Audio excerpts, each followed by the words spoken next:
questions-réponses. Le principe, 3 questions. Des réponses courtes. Je regarde Pierre. Les 2 autres oratrices, je ne doute pas. Évidemment, ce sera... il y a 2 micros qui vont être partagés. On prend un peu au hasard, en haut, en bas, femme, homme. Je vois pas, il y a une dame, enfin je vois pas très bien, excusez-moi. Là-haut, il y a un bras qui se lève, j'ai la lumière, voilà. On est déjà là. Moi, je vais juste... 1, 2, non, on donne les 3 questions à la suite. D'accord. Donc allez-y, ensuite, je vois pas, excusez-moi, je vois un doigt qui se lève, mais au milieu, monsieur, je crois, mais je voudrais pas... Voilà, merci. Monsieur et une dame, peut-être. Une dame, voilà, et madame là. Alors, rapidement, Didier Maria, je suis le secrétaire du comité P, c'est les Ulysses Vallée de Chevreuse, dont on est la coprésidente. Je vais intervenir sur une chose, quelque chose qui nous concerne, nous, au mouvement de la paix, les armées.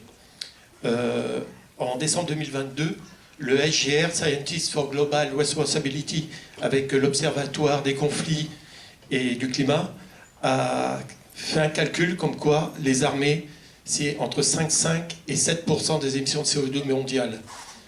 Pour dire quelque chose, si on rapporte ça à ce que émettent les voitures dans le monde, c'est 85%. Si les armées étaient un État, ça serait le 4e État pollueur, derrière les États-Unis, l'Inde, la Chine et devant la Russie.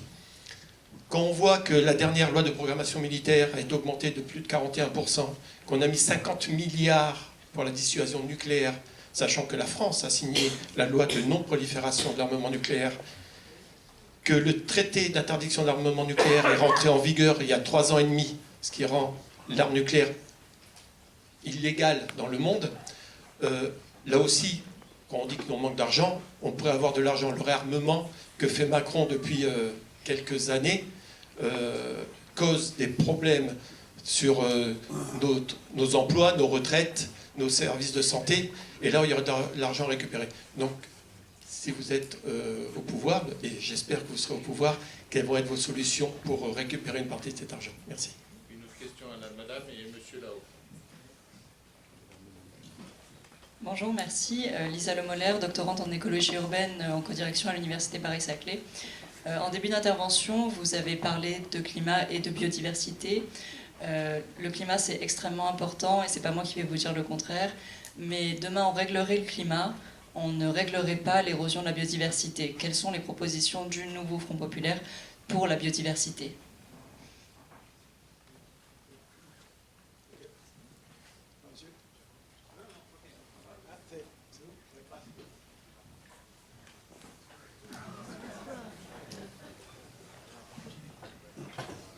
Bonsoir, merci beaucoup pour les interventions. Une remarque, moi je consomme un peu les contenus de M. Jancovici, qui a été auditionné notamment au Parlement. Il préconise une diminution drastique de l'utilisation du pétrole, de la consommation d'énergie, parce que c'est limité. Outre une sobriété et une meilleure utilisation, est-ce que le nombre actuel d'êtres humains sur la planète n'est pas un problème? Ça, c'est plus pour Madame Delmotte, peut-être. Et également, deux remarques pour ceux dans la salle. Il y a l'ADEME qui a fait un calculateur pour chaque citoyen pour connaître sa quantité en équivalent gigatonnes CO2 que l'on consomme par an. Donc, vous pouvez vous y intéresser. Et également, chaque vote aux législatives détermine les subventions que recevront les partis politiques. Donc un député, c'est 20 000 € pour le parti, de mémoire, quelque chose comme ça. Donc s'abstenir, c'est aussi priver de sous certains partis qui pourraient être favorables. Merci.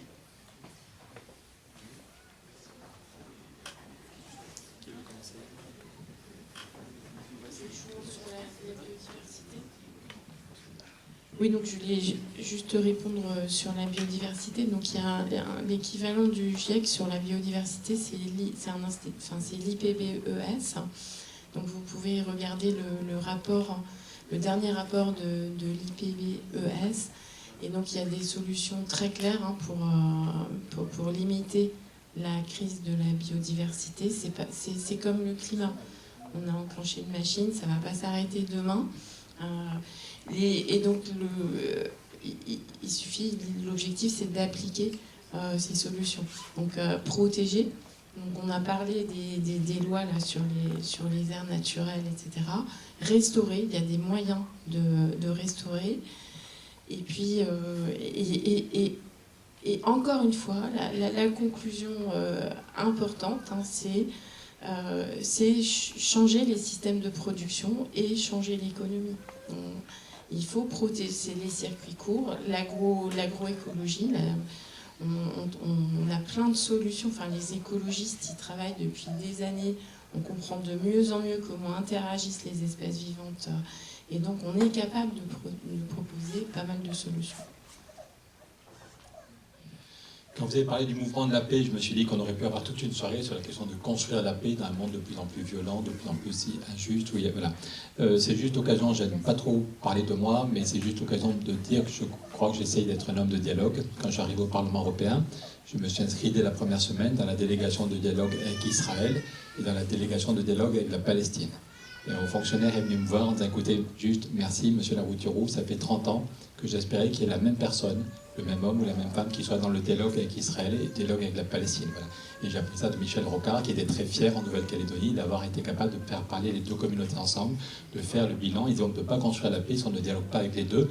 Et Michel Rocard avait fait un film sur comment on construit la paix en Nouvelle-Calédonie en disant oui, construire la paix, c'est pas le problème avec des copains, ceux avec qui on fait la fête tous les soirs. Le problème est qu'on construit la paix avec des gens qu'on déteste, et souvent pour de bonnes raisons.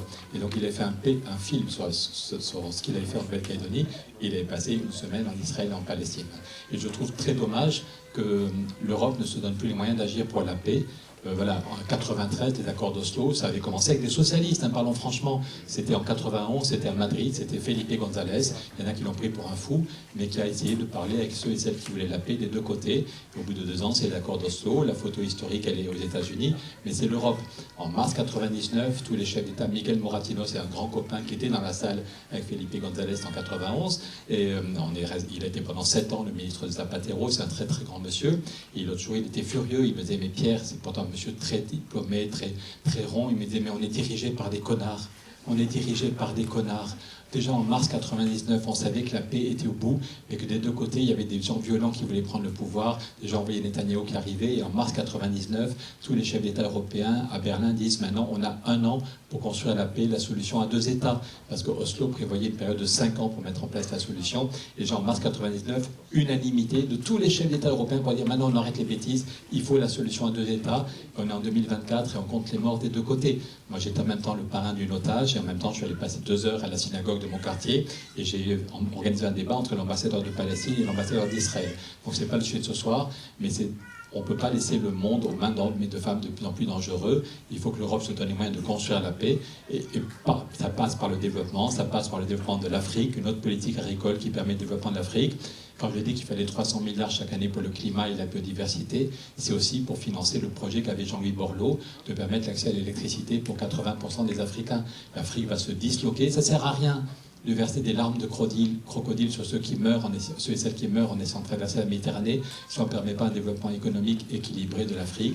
Ça passe par l'arrêt de nos subventions agricoles subventionnées, ça passe par un autre commerce mondial, ça passe par un dialogue avec la société civile dans les pays, et ça passe par des financements. C'est pas pour se flageller, mais l'Europe est parmi les...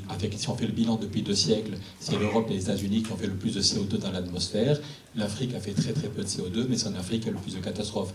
Donc quand Jean-Louis Borloo, c'est pas ma famille politique, mais c'est un ami, quand Jean-Louis Borloo a travaillé pendant des années pour qu'il y ait un grand plan pour permettre l'accès au développement économique et l'accès à l'électricité, pour qu'il y ait un vrai développement économique sans passer par le charbon, le gaz et le pétrole, et que c'est Macron qui lui a cassé les jambes. Borloo est très très très dur avec Macron, que ce soit sur le projet qu'il avait pour les quartiers difficiles, les zones rurales difficiles, ou pour l'Afrique. Donc si on gagne, on va trouver des financements, et il y aura un dialogue, pas seulement avec les chefs d'État africains, mais avec les sociétés civiles pour voir comment cet argent est utilisé. Je suis déjà trop long, Christophe va me couper la parole, et il est dans son rôle. Sur l'agriculture, il faut en même temps une politique. Je vais voter contre cette politique agricole commune. Donc l'extrême droite a voté pour. Je vais voter contre dans cette politique ne protège pas le revenu des paysans. Premier point. Il y a des paysans qui se flinguent parce qu'ils n'arrivent pas à vivre, et ça n'est pas une fatalité. Encore une fois, mon ami Michel Rocard, quand la gauche est au pouvoir, c'est différent. Rocard s'était battu pendant 2 ans pour mettre en place des quotas laitiers, et pendant 31 ans, l'Europe a protégé le revenu des paysans. Pendant 31 ans, le prix du lait était correct. Ce que demande un paysan, ce n'est pas des subventions, c'est que sa dignité soit reconnue, qu'il y ait un prix correct. Et pendant 31 ans, l'Europe a protégé la dignité et le revenu des paysans sans subvention. Et puis on est filmé, donc je vais être poli, des gens de droite, en général je suis plus violent, Bruno Le Maire, Jean-Pierre Raffarin, qui ont foutu en l'air les quotas laitiers. Et on leur a dit, mais monsieur le ministre, les prix du lait vont s'effondrer. Mais c'est pas grave, on va produire plus, on va exporter vers la Chine. Et toutes les semaines. Non, mais pour moi, c'est très concret. J'ai fait l'agro, j'ai fait 3 mois de stage ouvrier dans une salle de traite. Et quand on me dit qu'une femme s'est suicidée dans sa salle de traite, je vois très bien ce que c'est. Je vois sa détresse et je vois maintenant son mari et ses fils la vie continue. Et son mari et ses fils rentrent dans la salle de traite tous les matins et se disent c'est là que ma femme s'est suicidée, c'est là que ma maman s'est suicidée. Et l'extrême droite te dit c'est la faute de l'Europe. Non, c'est pas la faute de l'Europe. Quand il y avait des hommes et des femmes comme Michel Rocard qui se battent, pendant 31 ans, l'Europe a protégé le revenu des paysans sans subvention, et puis des gens de droite ont foutu en l'air ces outils, le prix du lait s'effondre, nous quand on achète des yaourts, on ne fait pas la différence, et Lactalis se fait des milliards de bénéfices. Donc si on gagne le pouvoir, la responsabilité du pouvoir, comme dit Pierre Mendès France, si le peuple nous confie la responsabilité du pouvoir, eh bien on ira à Bruxelles, il y a une grande conférence agricole qui est organisée à partir du mois de septembre, parce que tout le monde comprend que cette politique agricole c'est n'importe quoi, certains voudraient que cette politique soit encore moins ambitieuse, qu'on oublie complètement la biodiversité, donc il y aura un combat à mener, mais si c'est des hommes et des femmes qui portent nos idées, qui sont ministres de l'Agriculture à partir du mois de juillet, ou ministres des Affaires européennes, on aura un vrai débat sur on va se battre, pas débat, on va se battre pour une politique qui protège le revenu des paysans ici, qui protège le revenu des paysans dans les pays du Sud et qui se donne les moyens de protéger le climat et la biodiversité. Sur la question, est-ce que c'est le nombre d'humains? Il y a un petit bébé qui est là pour nous rappeler pour qui on travaille, c'est trop sympa, c'est la musique là qui redonne de l'énergie. Tu as la parole dans 40 secondes, je te laisse ta réponse.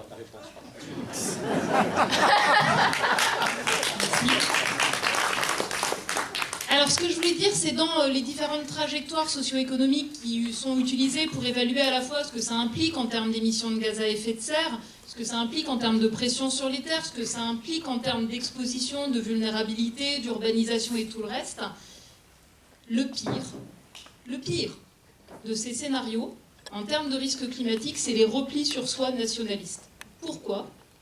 Par exemple, ça va freiner le transfert de technologies propres. Ça va amplifier le risque de conflit, ça va saper les capacités de coopération, et ça va en fait enlever les filets d'amortissement par le commerce de marchandises par rapport au choc dans un climat qui se réchauffe sur la production alimentaire. Dans l'évaluation du GIEC, les scénarios de repli sur soi nationaliste, et d'autant plus qu'ils subventionnent les énergies fossiles, c'est souvent les politiques populistes d'extrême droite, subventionner les énergies fossiles, eh bien ça conduit au pire. Les scénarios qui permettent le mieux d'avoir toutes les dimensions de soutenabilité, mais pas encore toutes, parce que sur la biodiversité, il n'y a aucun scénario socio-économique qui permet d'agir à hauteur des enjeux.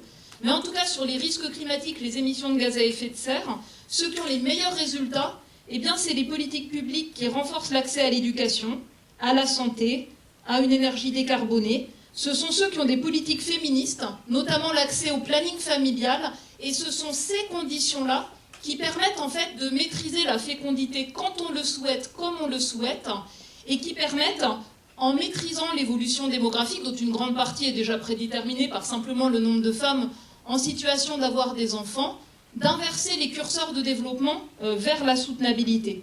Et donc, poser la question de la démographie, c'est, dans certains pays, poser la question de l'effondrement de leur système de santé, de gouvernance, parfois pour la restructuration de la dette. Dans beaucoup d'autres pays, eh bien, on voit en fait qu'on est vers une maîtrise démographique. Et la question, c'est quelles vont être les conditions qui seront mises en place pour renforcer l'accès à l'éducation, l'accès à la santé et des politiques de l'aide au développement féministe. Et alors, il y a une chose dont je suis certaine, c'est que la vision populiste d'extrême droite, c'est plutôt une vision où on garde les femmes à la maison, on veut s'assurer qu'elles fassent des enfants, mais pas le reste. Pas le planning familial et pas des politiques d'émancipation féministe par le travail ou par le renforcement des filets de protection sociale.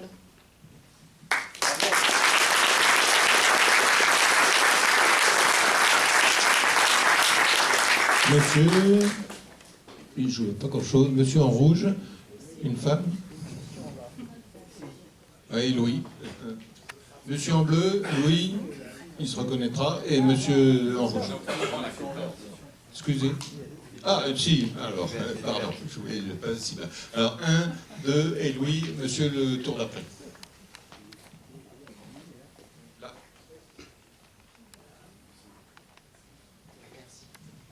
Bonsoir, merci beaucoup pour ce que vous avez dit. Je m'appelle Arthur Gimon, je suis membre des Soulèvements de la Terre. Je pense qu'on peut difficilement vous reprocher à tous les trois votre engagement pour le climat, mais vous n'êtes pas les seuls à vous battre. Il y a aussi des militantes et des militants.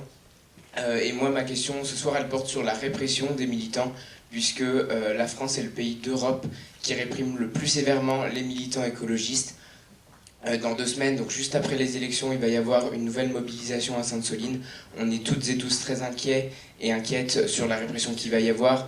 Il y a 2 semaines, il y avait la mobilisation à la 69, où moi j'ai vu une fracture de la jambe ouverte d'une dame de 60 ans qui s'est pris une grenade LBD, une grenade de désencerclement dans la jambe à 10 mètres. C'est très violent. Au blocage de l'AG de Amundi, le premier financeur de Total, je pense que monsieur Larouturou, vous connaissez bien Total Energy, on a été nassé pendant 8h30. Donc quelles sont les mesures du programme du Front Populaire qui vont protéger les militantes et les militants écologistes qui se battent quotidiennement et qui sont usés par cette répression? Merci.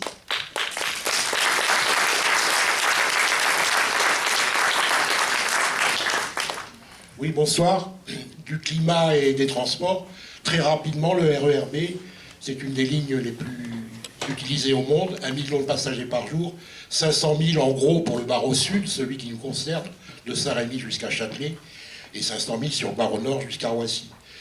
Un petit exemple rapide, la gare de Massy-Palaiseau a vu son trafic augmenter de 40% depuis 5 ou 6 ans. Et nous avons la chance d'avoir des rames qui ne sont toujours pas climatisées. Moi, je suis un peu rond, j'ai toujours chaud, et quand je le prends à partir du mois de la mi-janvier, j'ai chaud, jusqu'à la mi-décembre. Voilà.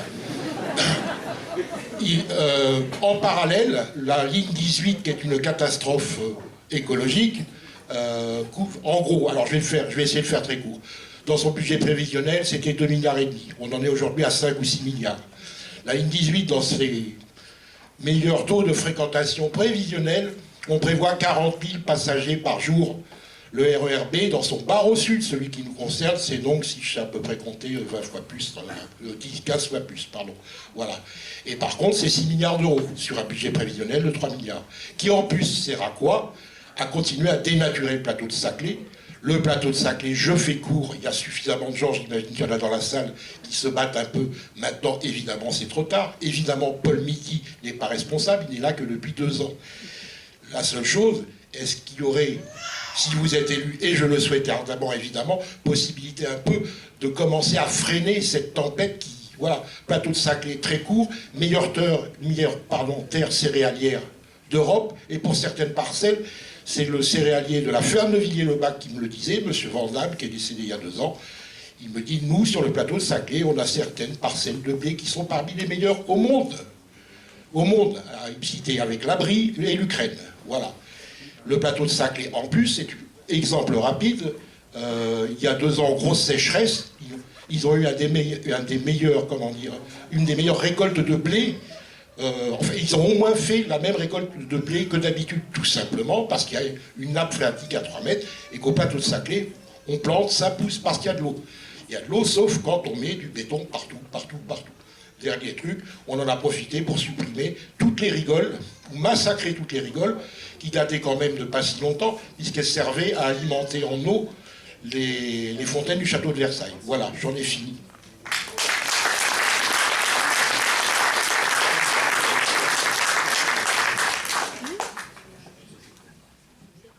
Oui, bonsoir, je suis Louis Sangoire, j'habite Gif, et je voudrais non pas poser une question, mais faire une proposition. Récemment, dans une réunion que nous tenions entre militants du parti auquel j'appartiens, nous avions évoqué la dimension sociale de la problématique du changement climatique. Et je remercie Valérie Masson-Delmotte d'avoir insisté fortement sur cet aspect-là.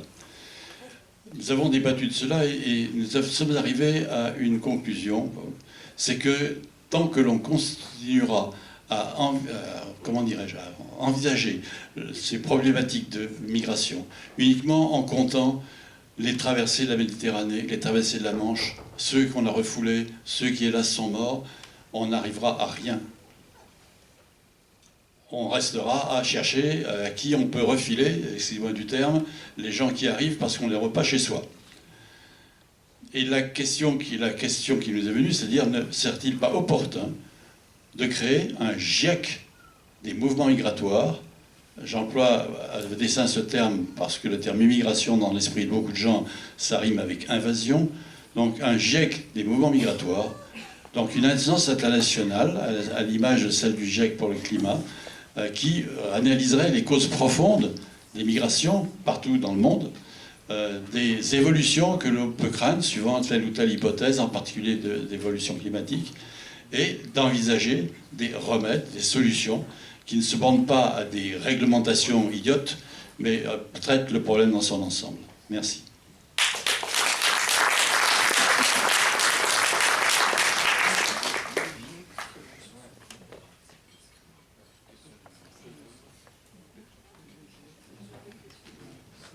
Je commence sur la question de la répression.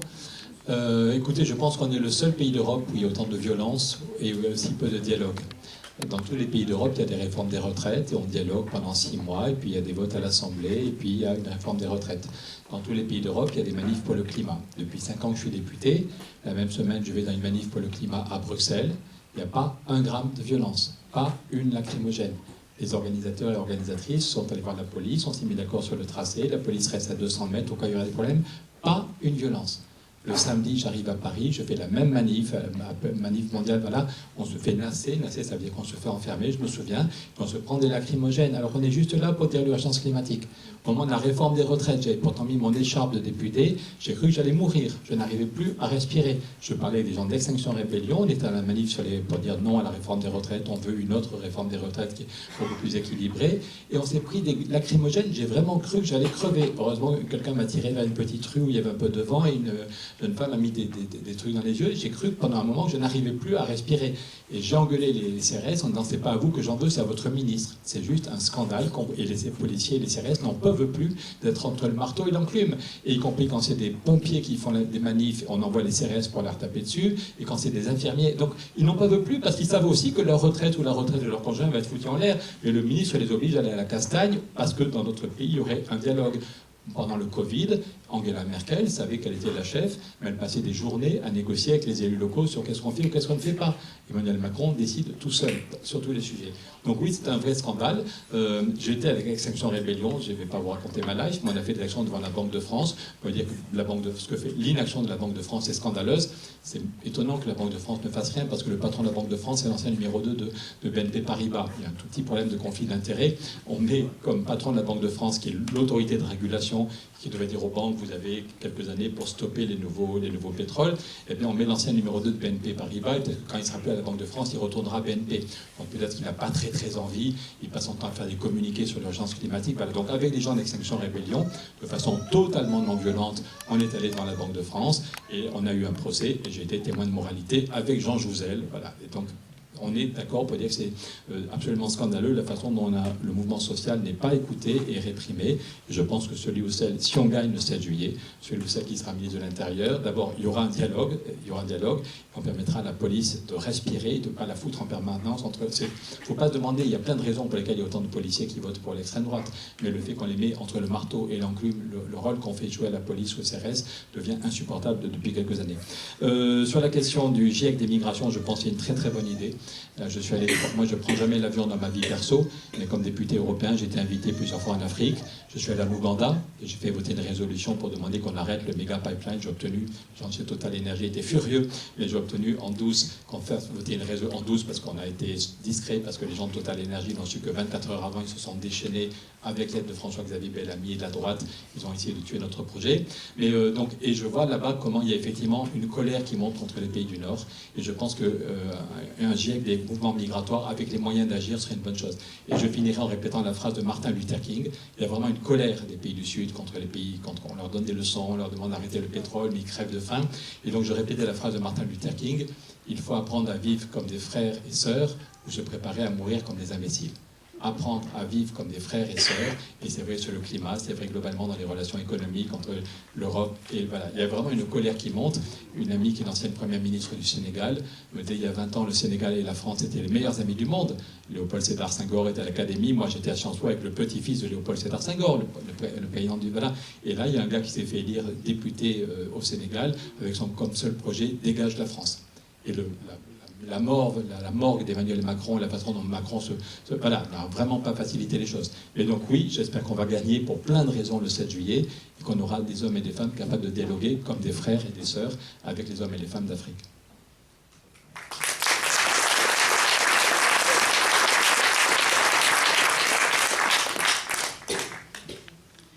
Je voudrais juste rajouter, effectivement, la question du dialogue, c'est essentiel. Il faut qu'on arrête de prendre des décisions. On l'a déjà dit plusieurs fois. Les décisions, elles ne se prennent pas d'en haut par une seule personne. Et il faut écouter les syndicats, il faut écouter les militants en général. Plus on écoute, et je le fais dans mon labo tous les jours, plus on est de personnes à prendre des décisions ensemble, plus on est intelligent et plus il y a d'idées différentes qui arrivent. Donc ça, c'est quand même en tout cas un élément important du Front populaire. Et je voulais juste dire quelques mots sur le plateau de Saclay. Donc je fais partie des scientifiques qui ont contribué à un rapport avec des étudiants en écologie, démontrant que cette construction de la ligne 18, là, au-delà du Christ de Saclay, ça allait couper toutes les circulations des animaux, de la faune et de la flore entre la forêt de Fontainebleau et le château de Versailles. Enfin voilà, il y a tout un tas de conséquences et on est... moi j'espère, ils n'ont pas encore fini. Alors c'est sûr que l'arrivée, la partie de la ligne 18 entre Massy-Palaiseau et l'université Paris-Saclay, vu qu'ils ont décidé de mettre l'université Paris-Saclay sur les terres les plus fertiles de France, ça risque d'être un peu utile quand même pour décongestionner. Mais au-delà de Saclay, les travaux, ils se dépêchent, ils vont très vite, ils vont le plus vite possible pour qu'on puisse plus revenir en arrière. Mais j'espère très fort qu'il y a moyen encore de faire quelque chose après le 8 juillet. Et je voulais rebondir sur cette histoire de qu'est-ce qu'on fait pour la crise de la biodiversité. Parmi les causes majeures, donc il y a 5 grandes causes qui sont identifiées. Les changements climatiques, c'est une petite cause de la perte de biodiversité. Parmi la plus grosse cause de perte de la biodiversité actuellement, c'est le changement d'usage des terres et l'artificialisation des terres. Et donc il est absolument urgent. Alors vous avez cette loi, la zéro artificialisation nette. Il est absolument urgent de l'appliquer et de l'appliquer le plus rapidement possible et de ne pas attendre, parce que là on les voit, les communes qui s'empêchent de changer leur PLU pour construire immédiatement et pour limiter. Donc ce combat sur l'artificialisation des terres, il est essentiel. Et c'est aussi en lien avec la question de l'agriculture. Donc il y a les espaces naturels et les espaces agricoles. On a la chance sur le plateau de Saclay d'avoir quelque chose qui n'existe nulle part ailleurs dans le monde. Une zone naturelle de protection agricole et forestière. C'est pas une réserve. C'est un endroit où les gens vivent. Et les gens vivent dans des zones... Enfin, voilà. C'est un objet juridique qui a été inventé et qui est un peu... Il faut travailler sur ces objets-là. Et cet objet juridique, il a été inventé grâce aux mobilisations citoyennes qui ont donné naissance à l'association qui est maintenant Terricité. Et c'était pour insister sur le fait que c'est nous qui sommes intelligents, c'est pas les politiques. Les politiques, ils sont là pour faire ce que nous, on leur dit. Bravo.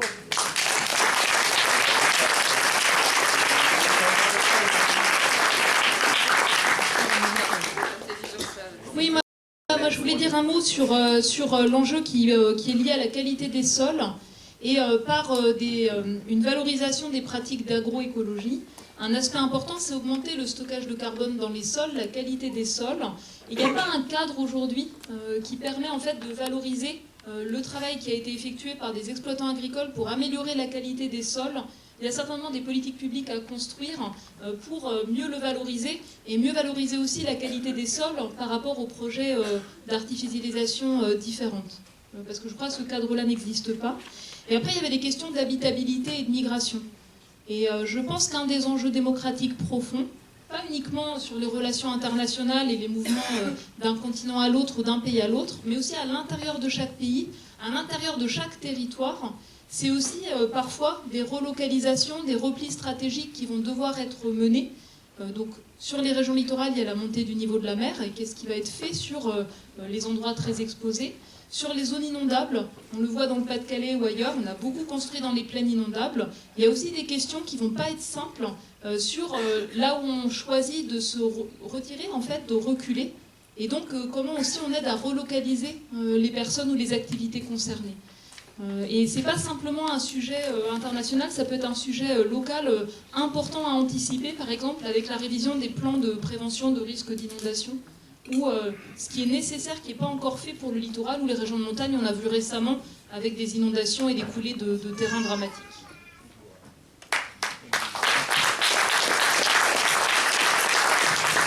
Nous avons des contraintes de rendu de salle, donc on fait une série de questions et vous conclurez et on s'arrêtera.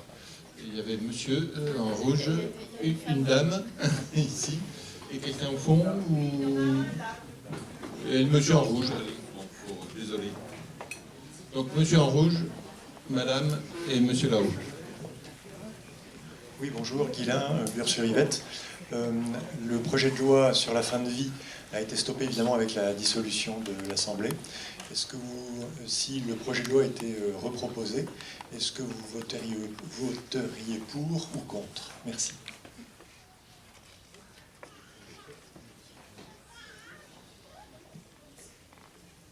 Monsieur en rouge et la dame ici devant.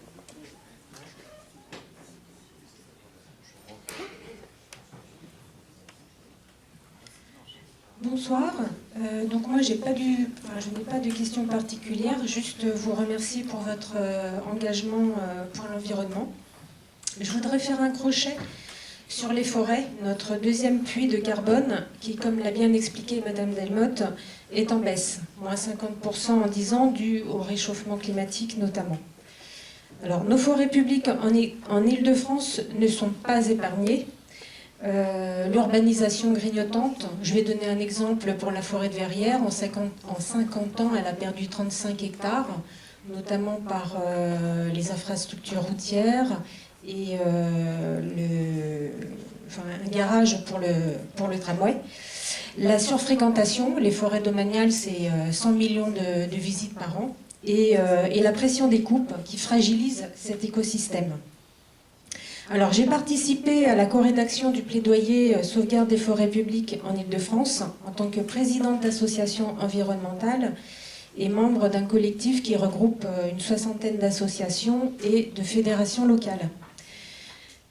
Parmi ces objectifs, la préservation des forêts et son écosystème et une adaptation à la forêt au changement climatique.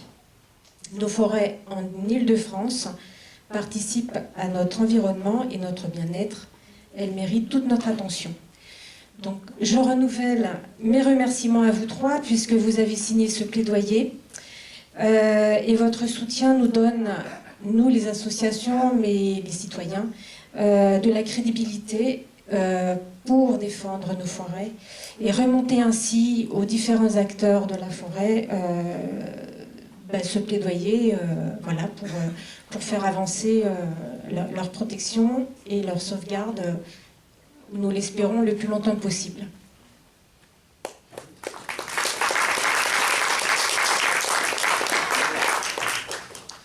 Bonsoir, merci pour vos interventions. Je voulais revenir sur le sujet des européennes, des élections européennes. On a vu qu'on avait des difficultés à mettre en avant le sujet du climat. C'est un sujet qui est resté un petit peu en dessous du discours politique public.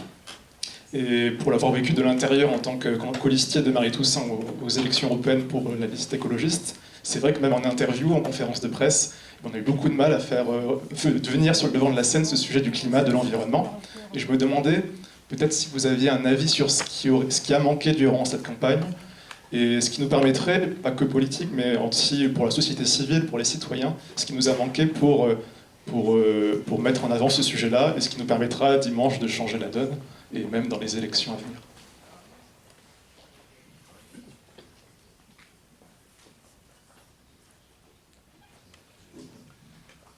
Ce qui a manqué, je pense qu'en fait, qu'on est dans un pays où si on attend juste 3 mois avant l'élection pour aller voir les citoyens, on va se planter.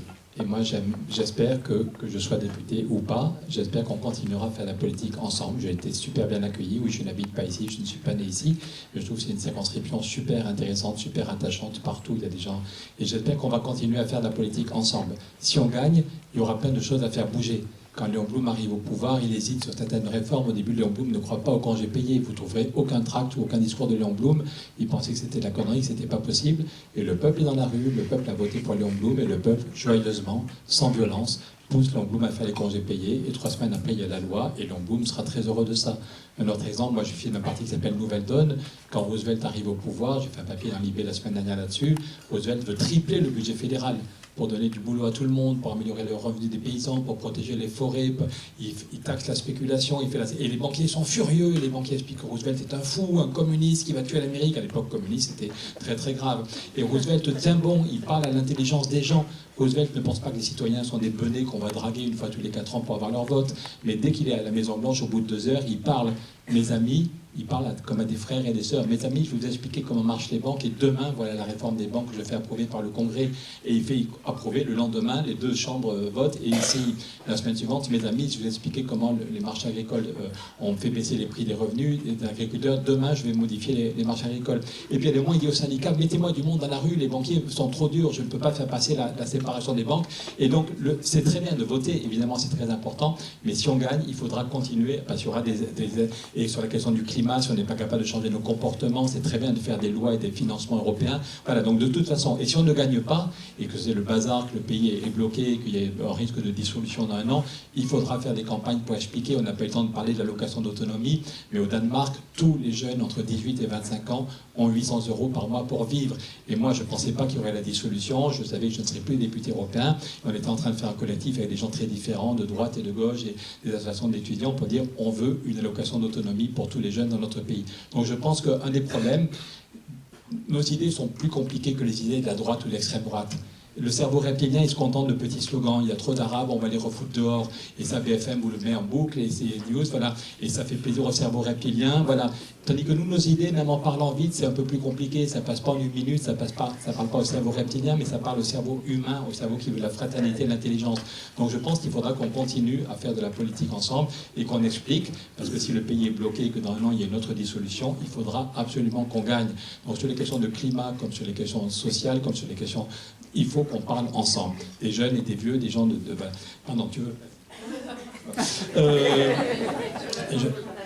sur la question de la fin de vie, donc honte à moi, mais comme j'étais très occupé à Bruxelles, je n'ai pas lu le détail de la loi, mais c'est évidemment un sujet très important. À titre personnel, je pense qu'il faut faire un très gros effort sur les soins palliatifs.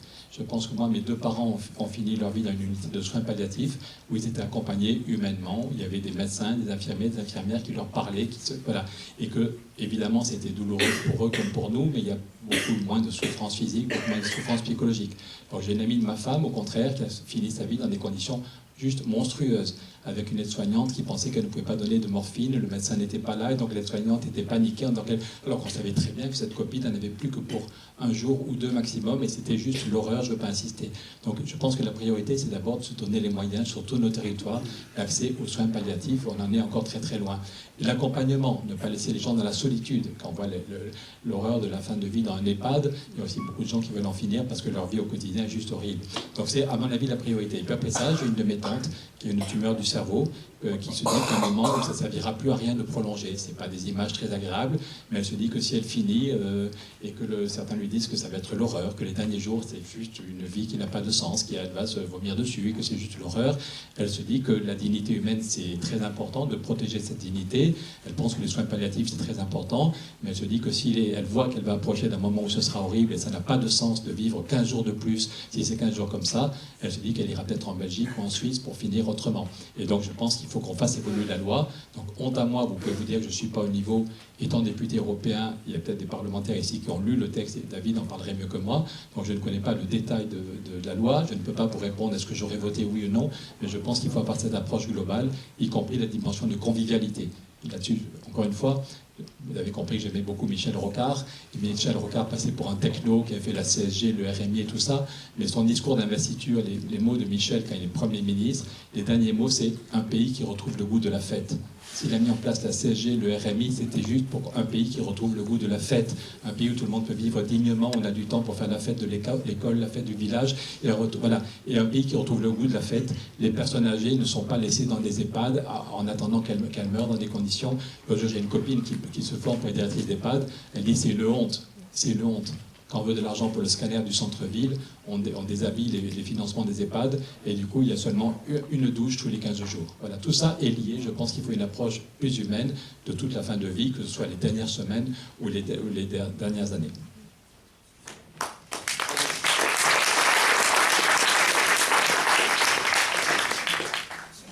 Et je voudrais revenir sur cette question. Pourquoi on parle pas du climat?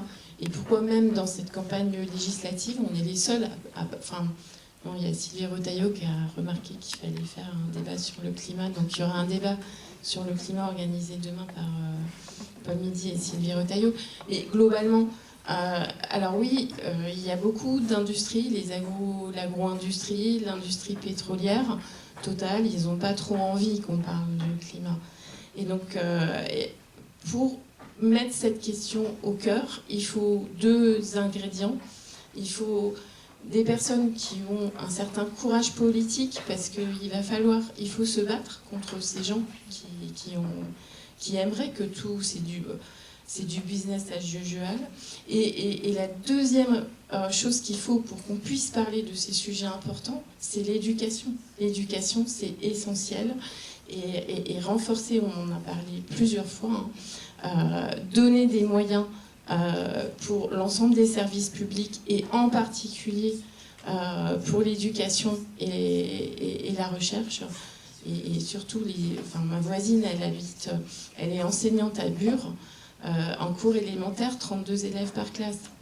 Voilà, c'est facile de parler de la question du climat avec 32 élèves par classe.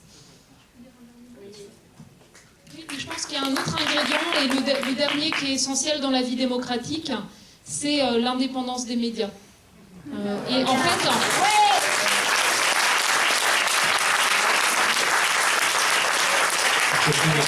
Je finirai là-dessus. On parlait des jours heureux. Je ne sais plus qui c'est, David, je crois qu'il parlait, ou Rémi, des jours heureux. Le programme de la résistance, quand on nous explique qu'on n'a pas assez d'argent pour notre programme, eh bien, face aux nazis, les communistes et les gaullistes sont ensemble, ceux qui croient au ciel et ceux qui n'y croient pas. Ils se battent ensemble au péril de leur vie contre les nazis, et ils ont l'incroyable audace d'inventer un programme, les jours heureux, où il y a la sécurité sociale, alors que le pays est ruiné. Ils estiment que tout le monde aura droit à la sécurité sociale, le droit de vote des femmes et l'indépendance des médias par rapport au grand capitalisme. Voilà. Et aujourd'hui, j'ai encore parlé aujourd'hui à quelqu'un de Ouest France. Ouest France est le premier quotidien de France, plus d'1 500 000 personnes qui le lisent, mais même si Bolloré met 4 milliards sur la table, il ne peut rien faire, parce que Ouest France est complètement schématiquement une coopérative, et même si Bolloré arrive avec 4 milliards, il ne pourra pas prendre le contrôle de Ouest France, qui est quand même le premier quotidien de France. Donc ça veut dire que oui, si la gauche arrive, on peut avoir une politique très différente. Je finirai en disant qu'on a 4 jours pour gagner. Encore une fois, ce n'est pas le problème dans cette circonscription seulement de Paul Midi ou Pierre Larouturou, c'est est-ce que notre pays est dominé par ses peurs, et on laisse le pouvoir à l'extrême droite, où l'extrême droite n'a pas la majorité absolue, je pense qu'ils ne l'auront pas, mais ils sont très très importants et ça peut être catastrophique. Est-ce que le pays est paralysé, ou est-ce qu'on est capable de relancer une dynamique de progrès social, humaniste, écologiste?